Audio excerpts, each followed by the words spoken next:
नमस्कार। कार्यक्रम आंखें में आपका स्वागत है। आज के इस अंक में हम बात करेंगे मधुबनी पेंटिंग के बारे में। साथ ही हम आपको दर्शन कराएंगे एक ऐसे मंदिर की जिसका उल्लेख रामायण और महाभारत काल में भी है, और चर्चा करेंगे हमारे बदलते खान पान की वजह से शरीर के नाजुक अंग ही नहीं, हमारी हड्डियां भी प्रभावित हो रही हैं। मिथिला की लोक संस्कृति और लोक कलाओं का असर ऐसा है कि जिस पर इसकी छाप पड़ जाए वो बहुमूल्य हो जाती है। ऐसा ही असर आजकल मधुबनी पेंटिंग की है, जिसकी छाप पड़ने मात्र से ही मधुबनी रेलवे स्टेशन को सबसे सुंदर रेलवे स्टेशन प्रतियोगिता में देश में दूसरा स्थान मिला। तो आइए आपको ले चलते हैं हमारी सहयोगी नीलम सिंह के पास, जिन्होंने मधुबनी स्टेशन का जायजा लिया।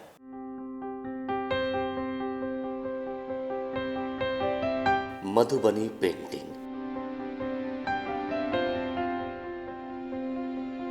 भारत की समृद्ध कला परंपराओं में लोक कलाओं का गहरा रंग है। सदियों से मिथिला की औरतें पारंपरिक रूप से अपने घरों, दरवाजों पर चित्रों को उकेरती रही हैं। इन चित्रों में एक पूरा संसार रचा जाता रहा है, लेकिन जिस चित्र शैली ने पिछले कुछ दशकों में समाज के हाशिए पर रहने वाली महिलाओं को एक नई पहचान दी है और घर से बाहर कदम रखने की आजादी भी।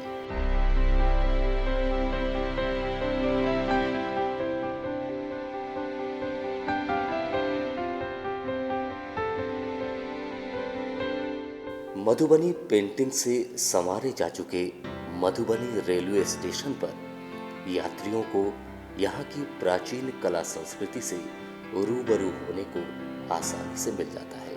कलाकारों के इस सराहनीय प्रदर्शन की बदौलत रेल मंत्रालय ने देश भर के रेलवे स्टेशनों में से इसे दूसरे स्थान का दर्जा दिया है। 2 अक्टूबर 2017 को गांधी जयंती पर DRM RK जैन की देखरेख में स्टेशन पर पेंटिंग का कार्य प्रारंभ किया गया। प्रथम चरण में स्थानीय सिद्धहस्त 184 कलाकारों के महज 10 दिनों तक दिन रात श्रमदान से स्टेशन की सूरत बदल डाली। मधुबनी रेलवे स्टेशन के संपूर्ण हिस्सों में मिथिला ही नहीं, भारतीय इतिहास, धर्म, दर्शन, संस्कृति को पेंटिंग्स के माध्यम से प्रदर्शित किया गया है। इस तरह मधुबनी पेंटिंग्स का अद्भुत संगम ये मधुबनी रेलवे स्टेशन हो गया है। हम पहुंच चुके हैं मधुबनी और मैं इस वक्त मौजूद हूं मधुबनी रेलवे स्टेशन पे। आप देख सकते हैं कि यहाँ की दीवारों को कितनी खूबसूरती ढंग से मिथिला पेंटिंग के द्वारा सजाया गया है। यहाँ के कुछ लोकल कलाकारों द्वारा यहाँ की दीवारों को बखूबी ढंग से सजाया गया है। तो आइए यहाँ के कुछ यात्रियों से हम जानते हैं कि इस विषय में उनकी क्या राय है।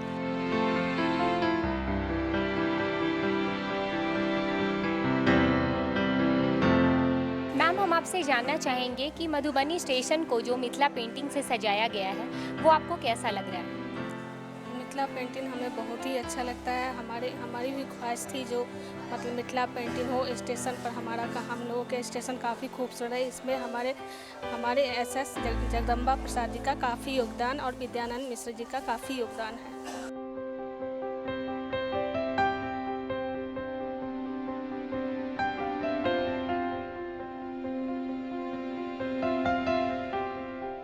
आइए मिलते हैं मधुबनी स्टेशन के स्टेशन मास्टर प्रियंका जी से।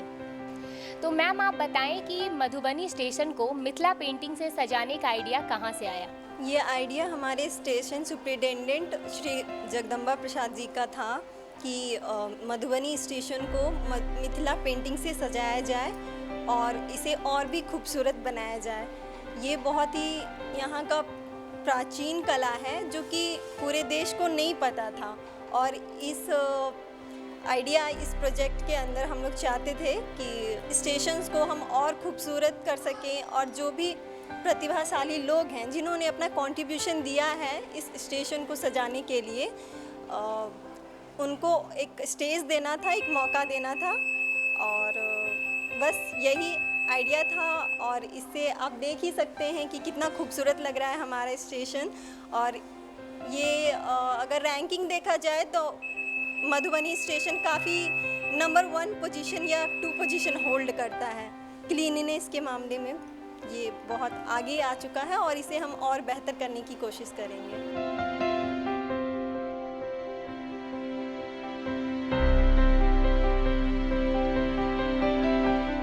पिछले कई वर्षों से चल रही भारतीय रेल की बोगियां अक्सर लाल, नीले या हरे रंग की होती हैं, लेकिन अब रेलवे के अधिकारियों को लगा कि ट्रेन में चलने वाले मुसाफिरों की यात्रा को और सुखद बनाने के लिए कुछ नया कोशिश करने की जरूरत थी।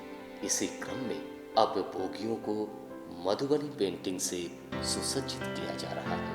अब इस चित्रकारी का इस्तेमाल भारतीय रेलवे ने दरभंगा और दिल्ली के बीच चलने वाली बिहार संपर्क क्रांति एक्सप्रेस के 9 कोच को इसी चित्रकारी से खूबसूरत बनाया गया है। शुरुआत के तौर पर बिहार संपर्क क्रांति एक्सप्रेस की 9 बोगियों को पिछले 1 महीने से मधुबनी पेंटिंग से सजाया जा रहा था। इन बोगियों को मधुबनी पेंटिंग से सजाने के लिए 50 से अधिक महिला चित्रकार दिन रात काम कर रही थी। ये मधुबनी पेंटिंग की ख्याति का ही असर है कि आज मधुबनी जिले के सभी सरकारी भवनों, राजकीय अतिथिशाला को मधुबनी पेंटिंग से सुसज्जित किया गया है।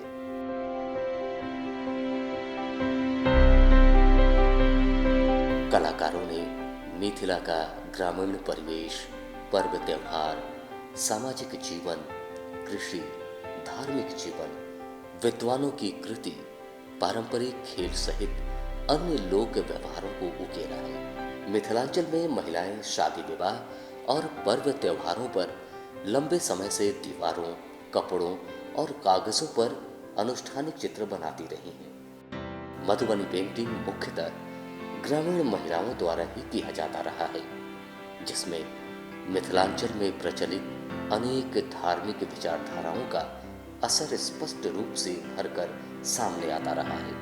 मूल वैदिक कर्मकांड, भित्ति चित्र, तांत्रिक प्रभाव, रामायण महाभारत के विभिन्न प्रसंगों तथा उत्सवों को ही मधुबनी पेंटिंग में उकेरा जाता रहा है। सीता देवी, गंगा देवी की चित्र शैली और विषय वस्तु ने इस कला को नई जुबान दी।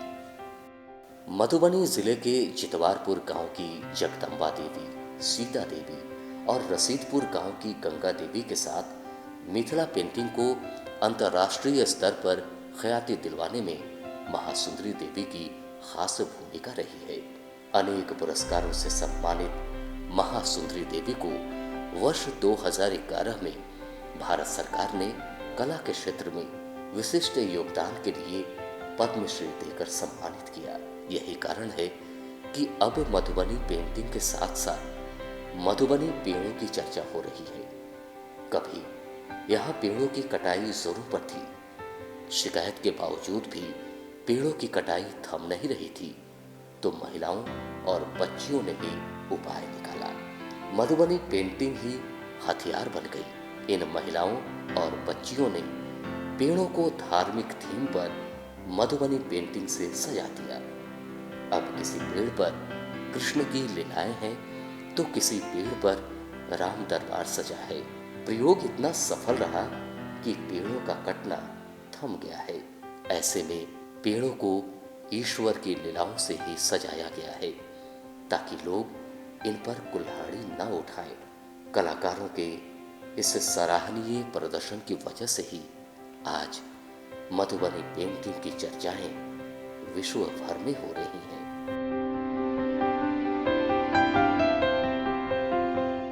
सचमुच में आज हर कोई इस मनमोहक मधुबनी पेंटिंग से रूबरू होना चाहता है। वक्त हो चला एक छोटे से ब्रेक का। ब्रेक के बाद हम आपको दर्शन कराएंगे एक ऐसे मंदिर की जिसका उल्लेख रामायण और महाभारत काल में भी है।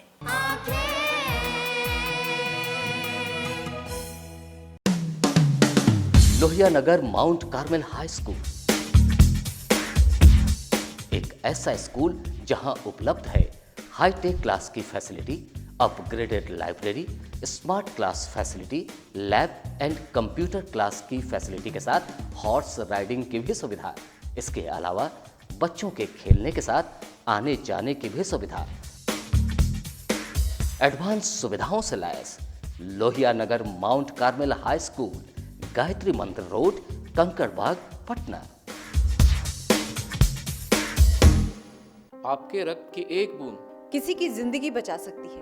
तो आइए हम सब मिलकर रक्तदान करें। रक्तदान महादान, जनहित में जारी। ज्ञानस्थली हाई स्कूल, जहां दी जाती है हाईटेक क्लास की फैसिलिटीज, खेलने की सुविधा, स्मार्ट क्लास की सुविधा, लेटेस्ट किताबों वाली लाइब्रेरी की सुविधा, लैब की सुविधा,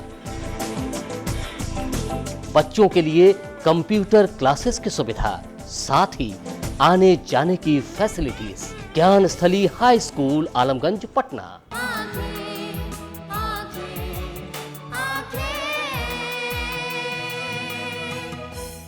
ब्रेक के बाद एक बार फिर से आपका स्वागत है। पौराणिक स्थलों के लिए जाना जाता रहा है मिथिला। मधुबनी जिला के बेनीपट्टी अनुमंडल के कई गांवों का इतिहास अति प्राचीन है, जिसका साक्ष्य आज भी मौजूद है। अकौर गांव भी इनमें से एक है। अकौर गांव में विख्यात देवी की सिद्धपीठ भी वर्षों से विराजमान है। इस गांव में कभी 100 से अधिक तालाब हुआ करता था और मान्यताएं हैं कि सभी तालाब देवताओं के द्वारा ही खुदवाए गए थे।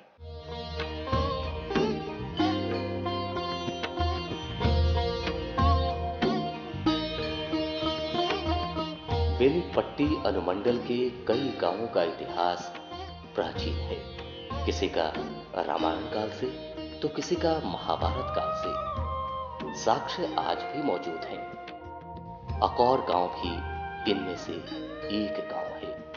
इस गांव में कभी 100 से अधिक तालाब हुआ करते थे। कहा जाता है कि ये तालाब सभी देवताओं के द्वारा खुदवाए गए थे। इसको लेकर तरह तरह की बातें हैं।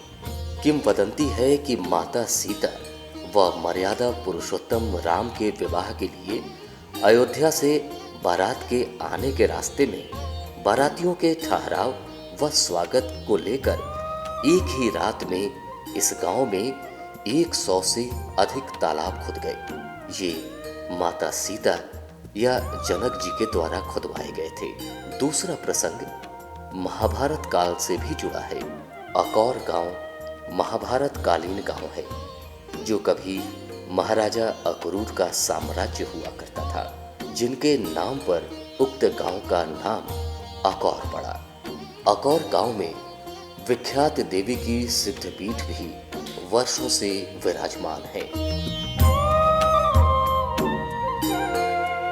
आइए दोस्तों, हम जानते हैं श्री नागेंद्र मिश्र जी से यहाँ के इतिहास के बारे में।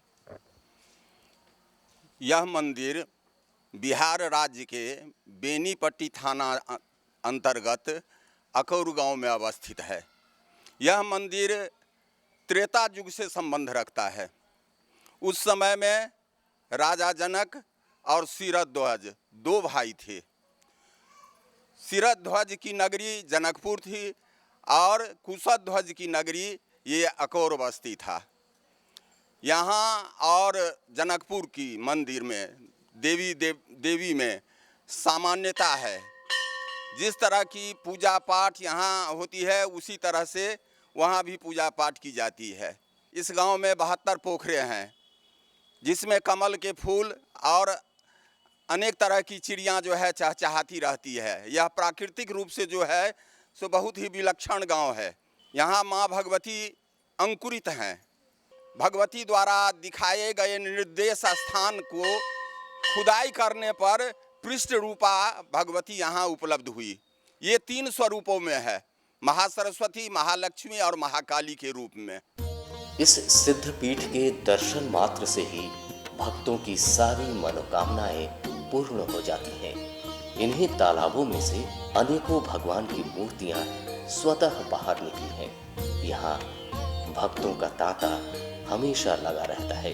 गांव की महिलाएं एवं पुरुष प्रत्येक दिन सुबह शाम माता की पूजा आरती करने हेतु एक साथ आते हैं और भजन कीर्तन गाते हैं।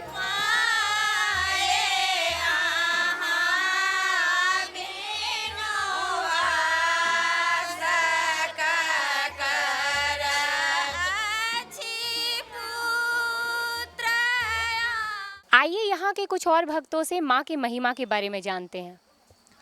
यहाँ की माँ बहुत उग्र है, चूँकि जनक जी के भाई शिरध्वज की गृह देवी है और शायद 72 पोखरा यहाँ पर मौजूद था। इसका हम अनुमान करते हैं कि रामचंद्र जी का बाराती जब यहाँ से गुजरे जनकपुर जाने के लिए तो एक रात यहाँ पर अटके, और यही कारण है जैसे कि देवहर पोखरा का नाम है, जहाँ पर बहुत बड़ा मंदिर का अवशेष मिलता है। उस पोखरा में भी बहुत अवशेष मिला है। ऐतिहासिक मूल्य का कद्र नहीं कर पाने का दंश आज भी इस गांव को भुगतना पड़ रहा है। फिलहाल वक्त हो चला एक छोटे से ब्रेक का।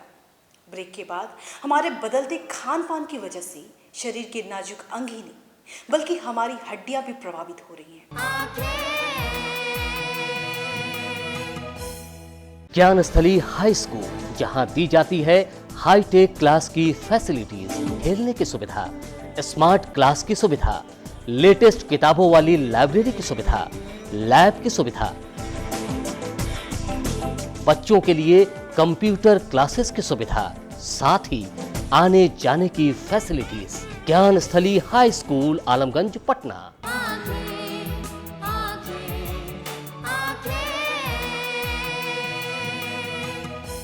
ब्रेक के बाद एक बार फिर आपका स्वागत है। जितनी तेजी से आजकल लोगों की लाइफस्टाइल और खान पान बदल रही है, उतनी ही तेजी से हमारा शरीर भी बीमार होता जा रहा है। यूँ तो दर्शकों, आज की भाग दौड़ की ज़िंदगी में लोग कई तरह की बीमारियों से ग्रसित हो रहे हैं। उन्हें खुद ही नहीं पता चलता है कि हमें कौन सी बीमारी हो रही है। मगर आज के दिनों में एक बीमारी जो है, जो बहुत कॉमन है, जो हर एज के लोगों को होती है, वो है हड्डी से संबंधित बीमारियाँ। आपको कभी पता ही नहीं चलता कि आपको सर्वाइकल का प्रॉब्लम हो गया है या गठिया से रोग हो गए हैं या इससे ऑर्थो से संबंधित और कई तरह के रोग हो गए हैं। तो आज इन्हीं सब बीमारियों पर हम लोग बातचीत करने आए हैं डॉक्टर अर्जुन सिंह के पास, जो कि 12 साल तक पटना PMCH में ऑर्थो सर्जन के HOD के डिपार्टमेंट में हेड रह चुके हैं। तो सर, सबसे पहले तो आपका बहुत बहुत शुक्रिया कि आपने अपना कीमती वक्त हमें दिया, और आपसे जानना चाहेंगे कि आज के वक्त में, आज की भागदौड़ की ज़िंदगी में लोग हड्डियों से संबंधित बहुत तरह की बीमारियों से ग्रसित हो रहे हैं। तो सबसे पहले तो बताइए कि सर कि ये बीमारियां क्यों हो रही हैं, लोग इतने ज़्यादा हड्डी से संबंधित बीमारियों से क्यों विशेषकर ग्रसित हो रहे हैं? उसके बहुत सारे कारण हैं। पहला कारण है कि लोग के जीवन की भाग दौड़ बढ़ गई है, खान पान में बहुत सारी तब्दीलियां हुई हैं, एक्सरसाइज का ये अनुपस्थिति हो गई है। पहले लोग किलो 2 किलोमीटर सिर्फ टॉयलेट जाने के लिए चलते थे गांव में पैदा लोग, अब सब कुछ अटैच्ड है। तो आप सोच लीजिए कि कितना ज़्यादा एक्सरसाइज विलुप्त होते जा रहा है आपके डे टू डे लाइफ से। तो उसका सीधा असर बोन के स्वास्थ्य पर पड़ता है। अगर आप सक्रिय नहीं हैं, अपने शरीर का प्रॉपर उपयोग नहीं करते हैं। आज के जनरेशन में एक बीमारी जो है बहुत कॉमन है, वो है सर्वाइकल प्रॉब्लम या स्पॉन्डिलाइसिस बोले। लोग अक्सर पीठ के दर्द से परेशान रहते हैं, कमर के दर्द से परेशान रहते हैं। 21-22 साल या 24-25 साल के भी लड़के लड़कियां जो हैं ये बीमारी से ग्रसित हो जाते हैं, हर वक्त दर्द रहता है। तो इसका इतनी कम उम्र में ये बीमारी कैसे हो जाती है और इसके क्या उपाय हैं सर, ये बताइए हमारे यंगस्टर लोगों के लिए। हमारे इंडिया के परिवेश में इसको ऐसे समझिए कि जब से आप पैदा होते हैं तो स्पाइन जो है सो आगे की तरह झुक के ही काम करता है। सारे एक्शन माँ के उम्र में भी आप ऐसे रहते हैं, बाहर निकले तो गद्देदार जो साधन संपन्न लोग हैं मोटा गद्दा पर सोते हैं तो उससे भी स्पाइन ऐसे रहता है। दूसरा, जो पढ़ने के लिए बैठते हैं तो प्रॉपर पोस्चर में आप नहीं बैठते हैं, एकदम झुक के बैठते हैं और घंटों घंटों पढ़ाई करने पड़ती है। बच्चियां लोग खाना कम खाती है, डाइटिंग पर ध्यान देती है, दूध मिल्क एंड मिल्क प्रोडक्ट का एकदम इनपुट घट जाता है कि हम मोटे हो जाएंगे। इन सब कारणों से स्पाइन का कैल्शियम का क्षरण ज़्यादा होता है। फिर एब्सेंस ऑफ एक्सरसाइज भी इसमें कंट्रीब्यूट करता है। तो होता ये है कि 24-25 की ही उम्र तक उतना ज़्यादा फ्लेक्शन में, आप इसको इस तरह से समझिए कि आप अगर कोई साइकिल बचपन में खरीदे होंगे तो उसकी बॉल बियरिंग घस जाती है 20-25 सालों में, तो हड्डी तो उससे सॉफ्ट चीज़ ही है। तो एक ही तरह के एक्शन में रहने के कारण वो भी घिसाव में हो जाता है, और घिसाव के कारण उसके प्रेशर पड़ने लगते हैं अगल बगल से निकलने वाले नर्व रूट पर, जिस कारण से उनको दर्द होने लगता है। तो प्रॉपर पोस्चर, फिर एक्सरसाइज, फिर खाना का तरीका, और फिर सोने में मोटे गद्देदार बेड का यूज नहीं होना, ये सब ज़रूरी है इस दर्द से बचने के लिए। तकिए का प्रयोग बहुत कम पतला करें, और एक्सरसाइज सुबह में गर्दन का ज़रूर करें। अगर हमें स्वस्थ रहना है तो अपने खान पान में सुधार लाना ही होगा, नहीं तो इन्हें हल्के में लेना भारी पड़ सकता है। आज का कार्यक्रम आपको कैसा लगा हमें जरूर बताएं। हमारा ईमेल एड्रेस है lmcanki2017@gmail.com। आज के लिए बस इतना ही। मिलेंगे अगले अंक में कुछ नए मुद्दों के साथ। तब तक के लिए हमें दीजिए इजाजत। नमस्कार।